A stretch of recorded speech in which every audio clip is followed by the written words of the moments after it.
తన సొంత ప్రయోజనం కోసం ట్రంప్ ప్రపంచాన్ని ధారపోసినా కానివ్వండి, తీవ్రవాదులకి మనం ఆశ్చర్యపోవాల్సిన అవసరం లేదు.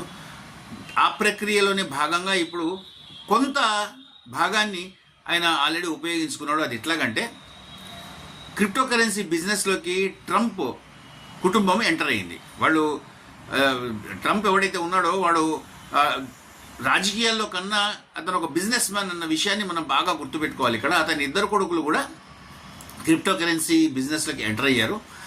ఆ బిజినెస్లో పర్టికులర్ బిజినెస్లో 60% స్టేక్ హోల్డ్ వీళ్ళు చేస్తున్నారు. 40% అయితే దాన్ని మొత్తం అంతా పబ్లిక్ ఇష్యూ చేశారనమాట. పబ్లిక్లోకి దాన్ని ఇష్యూ చేశారు.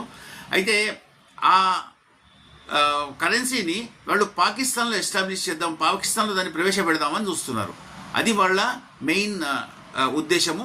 దానికోసం అని చెప్పేసి వాళ్ళు ఇప్పుడు అక్కడ ఉన్న అసీమున్నీని కానివ్వండి, షబాజ్ షరీఫ్ని కానివ్వండి వాళ్ళు అప్రోచ్ అయ్యారు. వాళ్ళు కూడా అంతే ఇష్టంగా వాళ్ళు ఆహ్వానించారు. ముందర వాళ్ళకి ఏం లేదు, కావాల్సినంత డబ్బులు వస్తాయి వీళ్ళు రావడం వల్ల.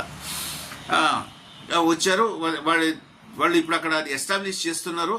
అది దానివల్ల ప్రపంచం అంతా ఎటుపోయినా పర్వాలేదు, వాళ్ళ బిజినెస్ వాళ్ళ వ్యవహారం మాత్రం పర్ఫెక్ట్గా ఉంటుంది.